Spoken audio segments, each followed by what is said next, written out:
Boys, vi er tilbage igen endnu en gang med en god gammeldags top 10 liste, fordi den her Goal 90, altså I'm sorry man, det er nogle vanvittigt fede videoer. De laver for eksempel i dag, så sent som for 20 timer siden, da den her video er optaget i hvert fald, har de legit lagt en ny en op, der hedder 10 fodboldspillere, som basically ikke levede op til deres hype i den her sæson. Så med andre ord, vi skal kigge på 10 skuffelser, 10 flops, kald det hvad du vil, i hvert fald. Vi skal se, hvad de har gemt i posen til os, så husk altid link til videoen ned i beskrivelsen, og lad os bare komme i gang. Hyping up a player is always a dangerous thing, because if that player didn't live up to the hype, trust me, you are not ready for the backfire. Did you see how Liverpool fans hyped up Darwin Núñez? They made it look like we'll see a clash of the titans between him and the Norwegian Viking that broke all records this season. The club paid a whopping 106 million euros, thinking that Núñez will be the missing piece and more capable replacement of Bobby Firmino, besides Luis Diaz and Mo Salah in attack. However, that was not the case at all. Okay, så Núñez er sådan den første spiller, der kommer frem. Han er lidt spændende, Núñez. Lad os lige høre, hvad han har at sige først. Didn't deliver what was expected from him at all. But on the other hand, you can't blame just Darwin for what happened. The whole team looked like they were ghosts of themselves this season. Darwin Núñez has the potential. We can see it in him, but it's just a case of, will he be able to fulfill that potential at Liverpool? Den er god, den her. Jeg synes, Darwin Núñez er god at starte ud, for den er lidt kontroversiel. Fordi jeg kan egentlig godt, altså, jeg har sagt det mange gange, jeg kan fandme godt lide Darwin Núñez, han synes, han er cool, altså, han er svær at have, han er så energisk, og han virker bare, altså, han er altid smilende og glad, når han spiller sådan noget der. Og så er det bare sådan lidt, jeg føler, at han er sådan, på grund af sin pris, basically, så er der mange, der begyndt at se ned på ham og hade ham og sådan noget der, hvilket jeg ikke rigtig forstår. Selvfølgelig banter og sådan noget der, og man er rivaler-fans, altså man er fans af rivalerne og sådan noget der. Selvfølgelig skal man tage lidt pis på spillerne, men jeg kan ikke sikkert lide Darwin Núñez, og jeg synes egentlig ikke, han har været et flop denne sæson. Men jeg er enig i, at han har ikke helt levet op til sin hype. Det må vi jo bare indrømme. Når man tager ham for så mange penge, og han så ikke gør det bedre, end han har gjort, og man trods alt har så mange meme-clips og sådan noget, som man har, så kan jeg godt forstå det. Jeg synes stadigvæk, altså, at kalde ham et flop er for meget, det er sådan set heller ikke det, de gør her, men jeg vil bare gerne have, at det lige er på det rene. Jeg synes ikke, han er et flop, men det vil heller ikke for meget at sige, at han ikke har levet op til hvad der forventede af ham denne sæson her. Det synes jeg er helt fair at sige. Men ja, anyways, det er en god en at starte ud på i hvert fald. Jeg tænker, at Núñez skal nok blive god i Liverpool på et andet tidspunkt. Lad os se, om den næste er. Certainly had a very disappointing season in Germany is none other than Sadio Mane. If we're being honest, Mane didn't just fail to live up to the hype. In fact, his journey at Germany so far is all shaping up to make him look like one of the worst transfers of the year. Ja, den er Mane's first season at Bayern, and probably the last, is nothing less than a huge disaster.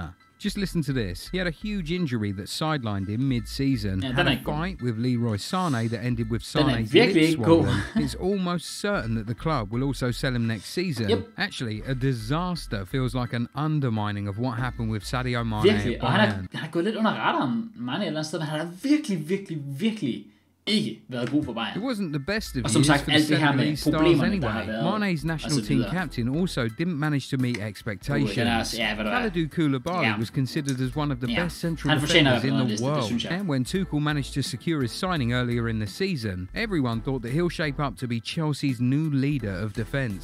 However, it was actually the complete opposite of that. Koulibaly's having a hard time to secure a place in the starting lineup, and it probably stings much more for him as Napoli went on to win the historic Serie A title following his exit. Could you really blame him though for his form at Chelsea? I mean, he was coached by 3 different managers. Jeg vil også sige, det glemte faktisk også lige at nævne, for det sagde han også før med Núñez for eksempel. Man må heller ikke glemme, at Núñez har spillet i et Liverpool-hold, som ikke helt har været på toppen af den sæson. Koulibaly har spillet for Chelsea, der har været pisse i den sæson. Det er næsten ligegyldigt, hvem vi har smidt ind. Koulibaly har ikke været, han har ikke hjulpet til problemet, lad os sige det sådan. Han er ikke fordi tingene er blevet bedre på grund af ham, men det er heller ikke fordi tingene havde været bedre, hvis vi ikke havde ham. Altså han har bare lidt været, det har været en uheldig timing for ham og så videre, men Koulibaly har 100% været en kæmpe skuffelse i Chelsea den første sæson. Det synes jeg sgu ikke er for for langt ud at sige. In just his first season there, and the whole situation at Stamford Bridge feels like a big circus. They signed like 1,000 players. Hell, we can't even keep count. And we also can't keep count of how many times Richarlison celebrated too early this season. Here we go. The new Spurs player scored only 3 goals in 33 games, and also he didn't manage to be a starter in a terrible Spurs side. despite costing the club 70 million euros. Jeg forstår stadig ikke den her med, jeg var alle dage som det. Richarlison er totalt overhyped, ser ikke, hvad nogen som helst ser ham overhovedet. Han er sådan en decent spiller for en mindre klub i Premier League. Han skal ikke være 9 for Tottenham, en klub, der har ambitioner om at ligge i top 4. Han er langt fra god. Richarlison is a big shout for flop of the year among English pundits. 100%. Indeed, his stint at Everton was great, and he also had a great World Cup, but at Spurs, he's looking as lost as it gets. He's nowhere near the Richarlison that majorly helped Everton to maintain a spot in the Premier League last season. Maybe a new manager will help, but we'll only have to wait and see. We also know another guy that a new manager will probably... Ja, jeg synes, den der med Richarlison i hvert fald, den er, for mig... Jeg tror ikke, det bliver det. Jeg tror ikke, det bliver for ham i Spurs. Det ser jeg simpelthen ikke. Han skal tilbage til Everton. He helped him live up to his height, and that guy is Aurélien Tchouameni. The French midfielder was bought for 100 million euros from Monaco and was thought to be a direct replacement for the veteran Casemiro. Tchouameni had some great games at the start of the season, and every Madrid fan was okay with Casemiro's departure after seeing some of the youngsters' performances. However, along the season, Carlo Ancelotti shifted his focus on giving Rodrigo more playing time, and to do that he had to sideline one of Tchouameni, Modric, Kroos or Valverde. And of course, Tchouameni was his choice, as he can't sideline Modric or Kroos, and Valverde's needed to cover for the front three lack of defence. Another Italian that was a target for many big clubs. Tchouameni er lidt ærgerlig, men jeg har sådan et, han skal nok slå igennem for Real. Det er faktisk ikke i tvivl om. Last summer and had big hype around him was Gianluca Scamacca. The Italian striker eventually signed for West Ham. Wow, han har været skuffende. That could change it all for West Ham. Scamacca was not that guy by any means. He flopped so badly that West Ham was fighting relegation at one point. Of course, he can't be held accountable for that, but he just wasn't what everybody thought he'd be, scoring only 3 goals and failing to secure a place in the first... Mod Viborg, come on! Det er Viborg, come on man, big up! Feels like a long time since a player joined the Premier League from a Serie A side and was pretty decent for his team, right? Can you remember anyone? Actually, yeah. Wow, ja, der er virkelig mange, der har været sådan flops, også hvis vi kigger på Lukaku for eksempel. Wow. Well, spændende. Har I nogle gode forslag til gode CA-transfer, sådan for nyligt i hvert fald, så skriv ned i kommentarfeltet, det vil jeg vildt gerne høre. Tell us in the comments. Anyway, the upcoming player has been hyped up for too long now that fans started losing hope. That player is none other than the famous Jadon Sancho.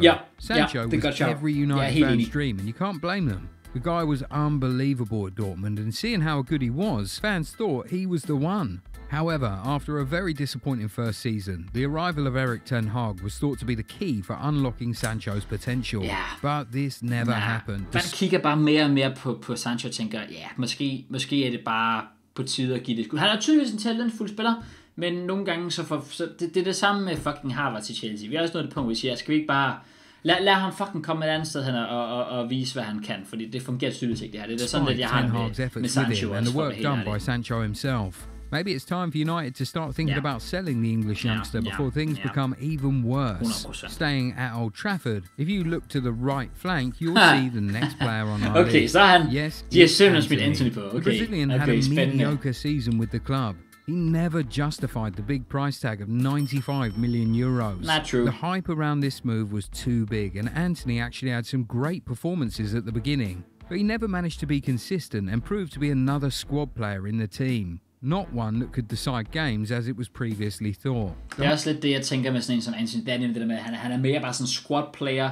Han er ikke sådan 100 millioner star man, du lige bringer ind. Altså han er mere sådan en, du hiver op fra akademiet og siger, han gør det vel okay, I guess vi kan bruge med et par kampe hister her. Det er lidt den vibe, man har haft omkring den sæson. Men for at være helt ærlig, jeg tror faktisk, Anthony kommer til at slå igennem for United. Om det bliver næste sæson igen, det ved jeg ikke. Men jeg tror faktisk, at han skal ende med at blive god for dem. The whole Man United team looks like they're on a temporary mode until Ten Hag is able to implement his true style. Maybe, just then, we'll see a different Anthony. Well, we never thought we'd say this, but don't you guys think that Robert Lewandowski didn't match his hype at Barcelona? Don't get us wrong, we know that he's an important player in their La Liga run, but he didn't fully show his class, right? He was pretty silent in most of the big games, if not all of them. And of course, Barca fans remember the chances he missed against Bayern earlier in the season. Lewandowski was one of the top 3 players in the world just last year. The same cannot be said after his season with Barcelona.